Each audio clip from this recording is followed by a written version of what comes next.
Obrigado. Em primeiro lugar, quero agradecer a Daniela, que foi a portadora do convite, mas agradecer a toda a família Olímpio, né?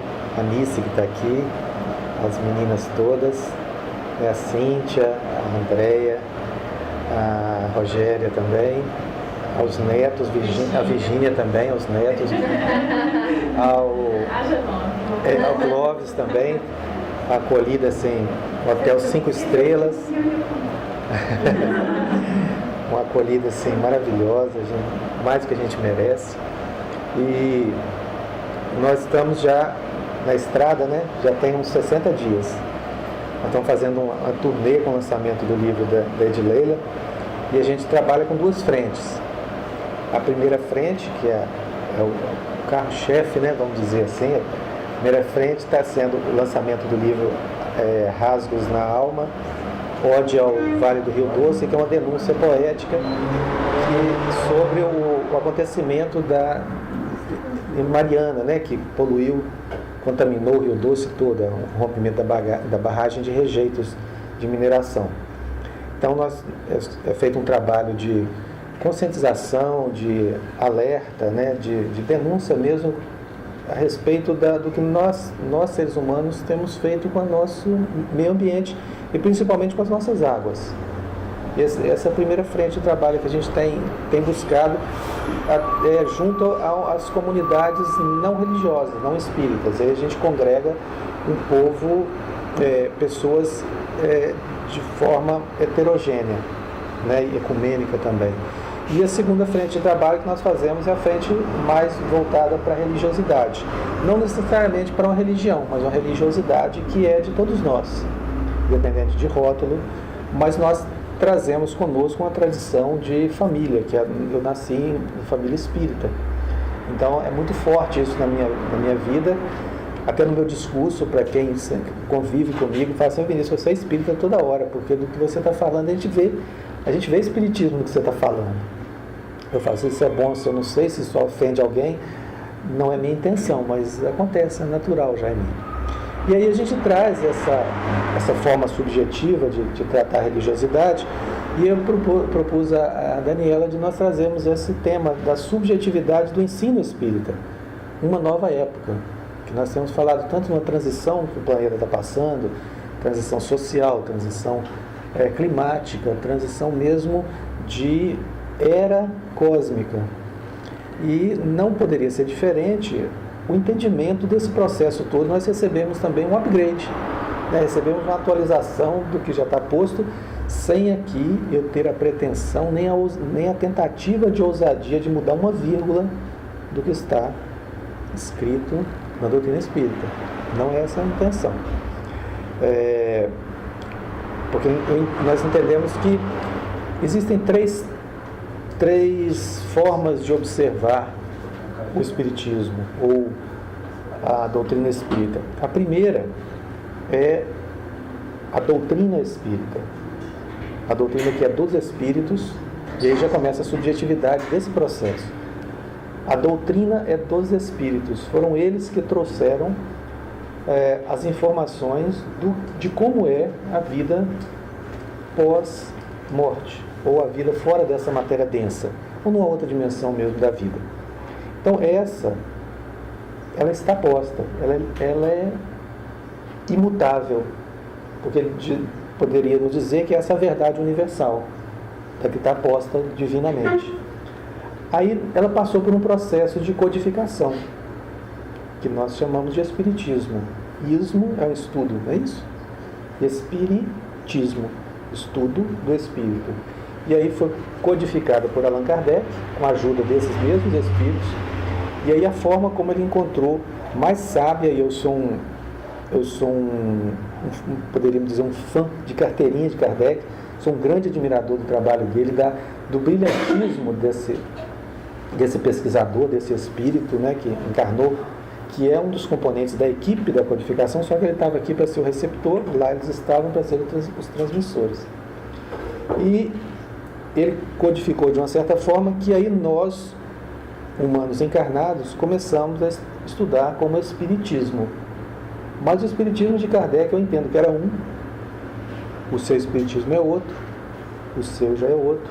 E assim, tantos espiritismos quantos forem os estudiosos do espiritismo, porque da doutrina espírita, porque nós vamos compreender o espiritismo da forma que nós conseguimos abarcar o conhecimento. Então, a doutrina espírita é uma,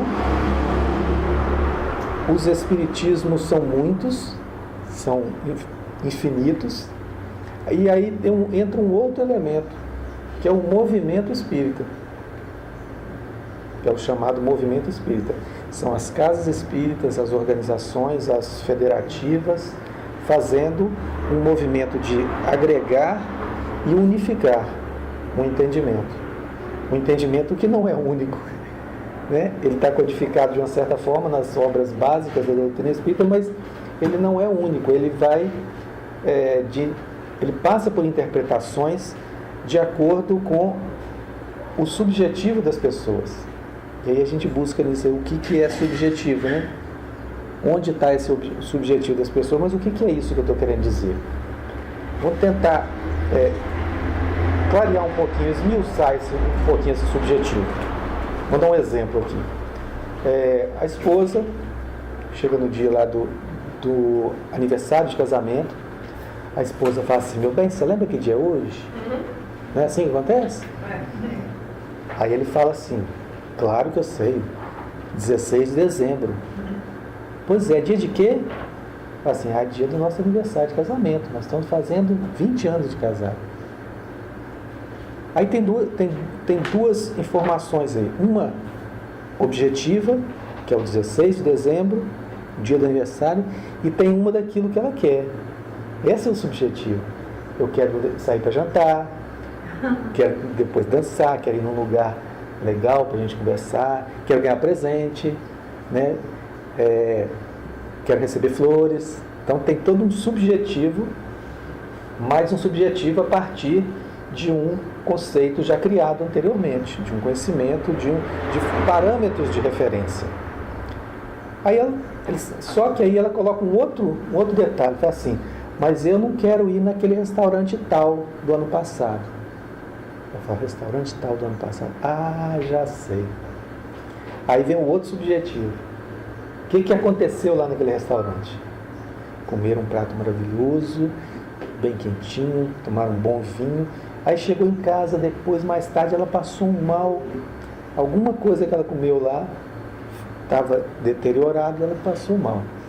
Então, todo esse conhecimento subjetivo faz desse diálogo um diálogo mais rico, às vezes até sem palavras, mas depende de uma experiência anterior.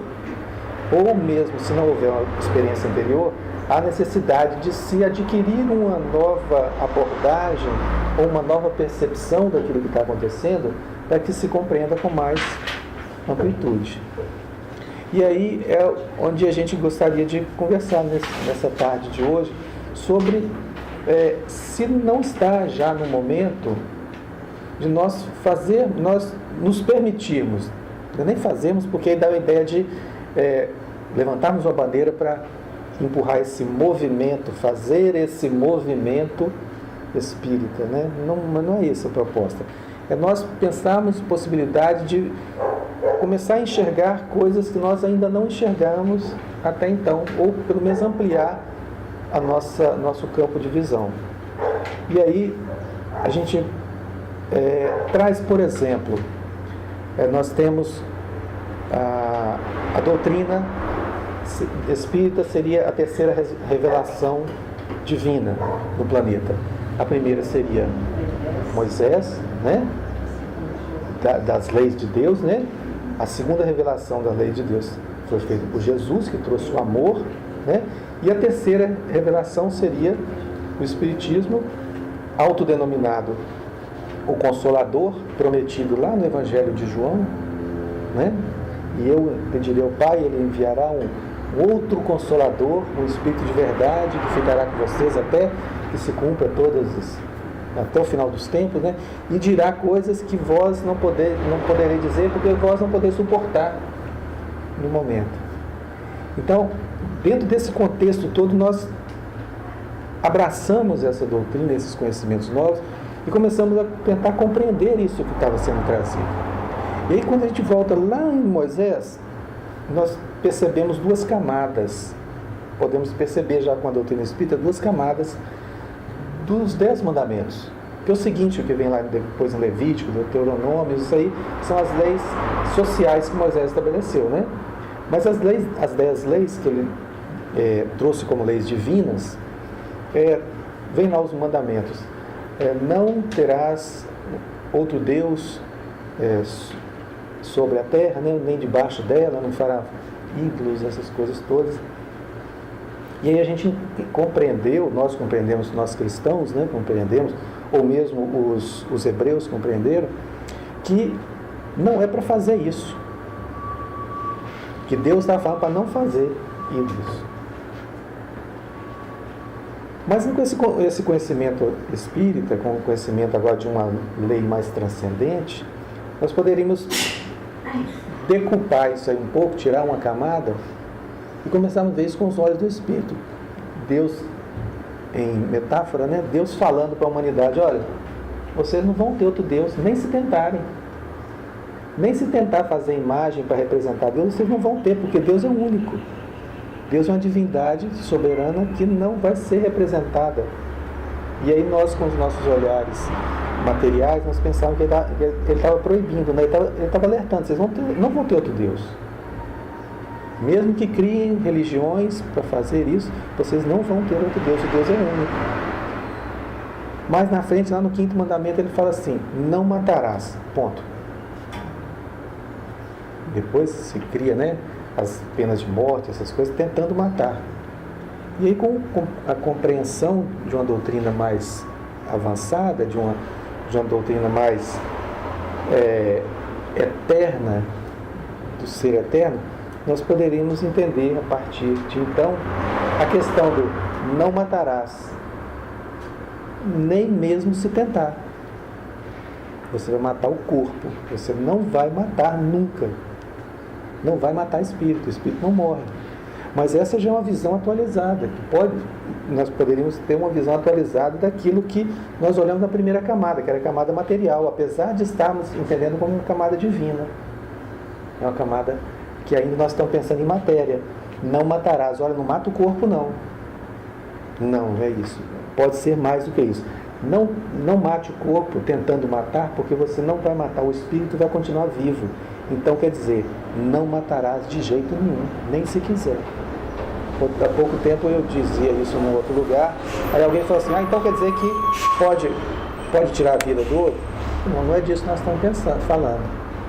Nós estamos falando, e dessa forma, pensar raso, é pensar superficialmente. Nós estamos dizendo que não há como tentar matar um indivíduo para tirá-lo da sociedade, porque ele cometeu um delito muito grave, porque ele não vai morrer.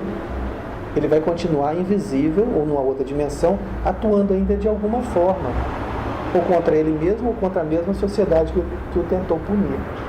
Então, quando nós começamos a atualizar esse conhecimento em nós, e às vezes não é nem conhecimento, se trata agora de percepção, que é mais além do que o conhecimento. Porque quando nós falamos em percepção, a gente envolve o subjetivo. Olha, não rasga esse papel não. Tá, mas não rasga por quê? Porque se você rasgar, você pode sujar o chão, você vai ter que ter um outro papel para repor, esse papel vai custar algumas árvores e assim por diante. É o subjetivo que vem. Mas esse subjetivo, ele só pode se estabelecer se houver informações, conhecimentos e percepções anteriores à informação, né? Como o caso da esposa lá, né? Comeu uma coisa estragada, eu não quero mais voltar naquele restaurante, né? E aí o Espiritismo se autoelegeu, vamos dizer assim, com muito respeito. Quando eu falo isso é com muito respeito, tá, gente? Se autoelegeu como o Consolador que Jesus prometeu. Então, quando você consola, em muitas agremiações ainda, nós vemos falar assim: olha, você não pode falar de situações técnicas, não pode falar de ciência, a casa espírita tem que ser consolo. Nós não discordamos disso de forma nenhuma. Evidentemente que as pessoas buscam, a maioria delas, em primeiro lugar, uma casa espírita, para ter consolo mesmo. Mas como é que nós estamos vendo esse consolo? De chegar a abraçar a pessoa e falar, eu tô com você, só isso basta? E muitas vezes acontece isso, só isso basta. Então você vai ficar aqui conosco, você vai assistir tantas reuniões, você vai tomar passe, água fluidificada. Ok, mas a pessoa vai ficando e não tem essa melhoria. Mas que consolo é esse? Né? Então, o consolar seria você repor alguma coisa, porque a pessoa está em desequilíbrio emocional, desequilíbrio que eu faço, um ponto está pendendo mais que o outro, porque está faltando alguma coisa para ela. E o que é essa coisa? É descobrir isso. O que é essa coisa para você tentar colocar no lugar de novo, você dar um consolo com um algo mais que a pessoa vem buscar. E muitas vezes nós reproduzimos os nossos cultos anteriores. Nós fazemos até algumas releituras. Né? Nós ainda somos, muitos de nós ainda, dentro de um movimento que é novo, um movimento de 160 anos só. Nós fazemos muitas releituras do catolicismo, nós importamos muita coisa do catolicismo. Nós temos muitos espiritólicos, né, no movimento espírita. Né? Aquelas pessoas que vão na igreja católica, daí à noite, de manhã e à noite vão na casa espírita. Tem problema isso? Não tem problema nenhum. Nós não estamos aqui fazendo juízo de valores. Nós estamos tentando fazer uma reflexão a respeito de uma busca que o ser humano ainda está e às vezes não encontrou em diversos segmentos religiosos e chega no segmento que seria a última oportunidade, a última tentativa, e chega lá e ainda encontra uma doutrina espírita materializada, muito racional, muito objetiva. Você tem que fazer isso, nós temos que fazer isso. E, na verdade, o livre-arbítrio é para isso, para nós fazermos as nossas escolhas, a partir de esclarecimentos que são trazidos. Aí eu pensei no livro O Livro dos Espíritos, que é a primeira obra básica da doutrina espírita, um livro que eu particularmente sou apaixonado por ele, que é um livro filosófico, científico, um livro religioso. Nós encontramos, eu até hoje não encontrei nada que não me respondesse, ou pelo menos me desse uma referência de busca para aquilo que eu procurava. Isso eu, tá, gente?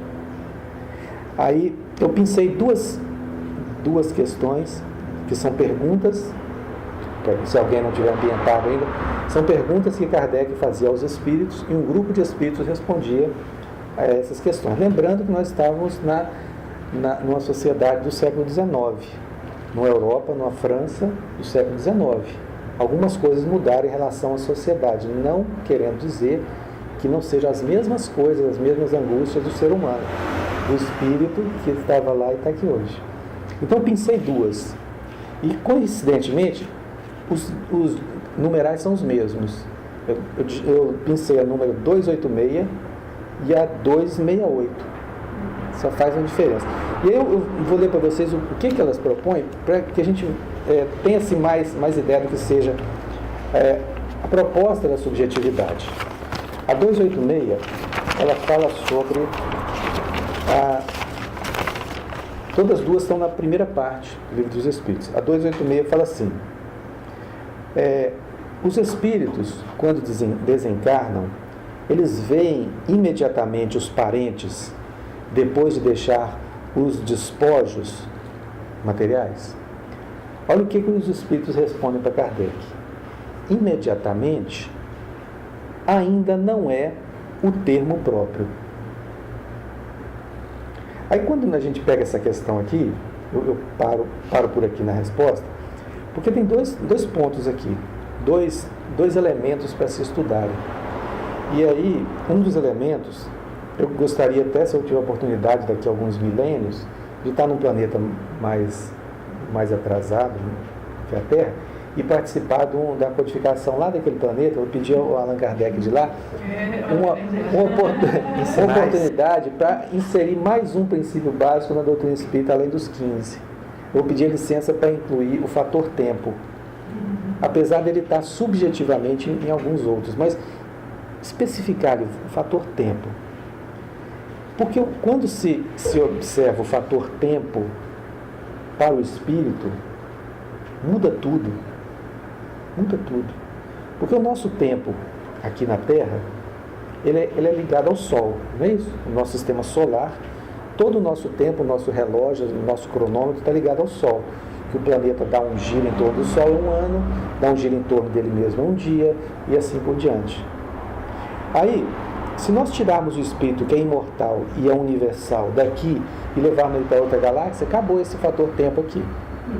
Então o fator tempo para o espírito ele é relativo. Aí quando o Kardec pergunta aqui, se eles veem depois da morte os despojos, aí o espírito de verdade fala assim, imediatamente ainda não é o termo apropriado. Ou seja, tem algo mais nisso, é o subjetivo da coisa, porque o espírito de verdade tinha mais informação do que Kardec nesse processo. Então ele fala assim, olha, o tempo que você está pensando é qual? É o tempo Cronos dos homens ou o tempo Kairos, que é de Deus, o tempo divino? Aí você vai lá na mitologia, né? De qual tempo que você está falando? Mas ele não vai destrinchar isso, porque senão seria, em vez das 5 obras básicas, seriam 500 obras básicas, né? As subsidiárias vêm depois que esclarecem mais coisas. E a outra questão a pergunta de Kardec. Se vê imediatamente os parentes depois de deixar os despojos. Que despojos são esses? O corpo físico? Mas o corpo físico é só o corpo físico que vai ficar do espírito? E os despojos energéticos? Os despojos mentais?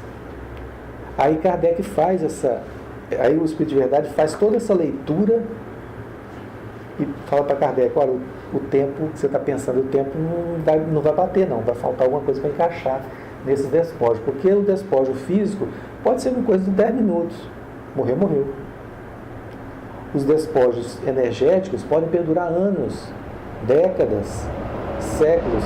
E os despojos mentais, que esses todos aí depois de desfeitos, vão permitir ele adentrar a dimensão do espírito que vai propiciar que ele veja os seus parentes. E aí o imediatismo da coisa.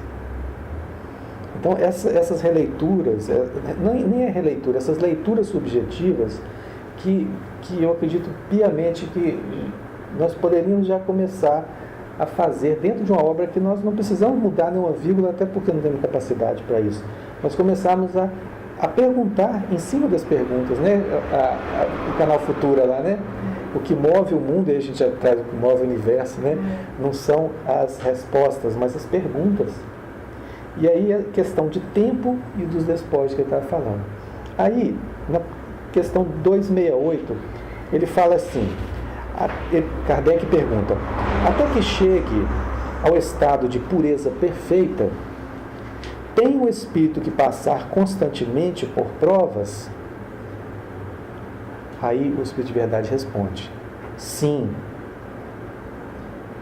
mas que não são como entendeis, pois só considerais provas as tribulações materiais. Então a gente pode ir percebendo, a partir dessas questões, que o Espírito de Verdade falava todo o tempo de uma realidade que é muito maior, um mundo espiritual, uma dimensão espiritual, que é muito maior e precisa de muito mais detalhes para se perceber do que a própria racionalidade vai nos permitindo. Tem algumas coisas que a gente precisa sentir mesmo, né? Elaborar aquilo ali, experimentar e fazer as nossas descobertas. Nós temos um contato com um médico, um homeopata, ele é espírita também, em Belo Horizonte, e nós temos muitos diálogos sobre a percepção de vida, e temos aprendido muito com ele também, e ele fala assim, o importante é você fazer as suas descobertas. Os referenciais estão aí, mas as nossas próprias descobertas é que vão nos dando sustentáculo para as próximas descobertas. Porque conhecimento nós temos, está tudo aí, né? Mas quando a gente faz uma descoberta, parece que abre-se uma comporta e desce uma enxurrada de coisas naquela avalanche ali, e a gente vai juntando as peças, falando, nossa, então é isso, quando aconteceu isso, quando a pessoa falou aquilo outro, nossa, cresce, né? Cresce o entendimento nosso, né? E eu acho que mais ou menos assim, é isso que a gente teria para falar, para não alongar muito e não ficar cansativo, para a gente poder conversar um pouquinho. E essa percepção de subjetividade, para que a gente possa até perceber assim, o movimento do espiritismo, o movimento espírita, eu alcancei esse movimento, eu me engajei nele, eu pulei dentro do carro do movimento espírita e vim, por um motivo qualquer, por motivo da dor ou da curiosidade, ou porque eu me simpatizei, me identifiquei, eu tinha um namorado, um esposo, um marido, alguém me trouxe, eu li um livro, né, e cheguei aqui. Eu cheguei aqui. Aprendi tudo que tinha, já li os livros todos, eu faço palestra, eu participo de campanhas e tal. Ok, mas está satisfeito aqui? Já está suficiente? É só isso mesmo? Tá bom? Será que não é hora de, já que chegou nesse ponto aqui, dar o próximo passo? Fazer o próximo movimento espírita? O seu movimento espírita, você se movimentar na direção de uma espiritualidade, com isso que já está aqui. Então, são reflexões que a gente tem feito, tem buscado nas nossas palestras, nas casas espíritas, né, convites, e hoje a gente traz para vocês aqui essa possibilidade de enxergarmos aquilo que os olhos não veem, né, aquilo que Jesus falava, né, tirar da letra que mata o espírito que vivifica, né. Então é isso. Agradeço a Dani, viu, a oportunidade, e a vocês todos também, por essa oportunidade de estarmos aqui conversando nessa tarde de calor, de Juiz de Fora. Já estou de boa, não sei vocês. Muito obrigado.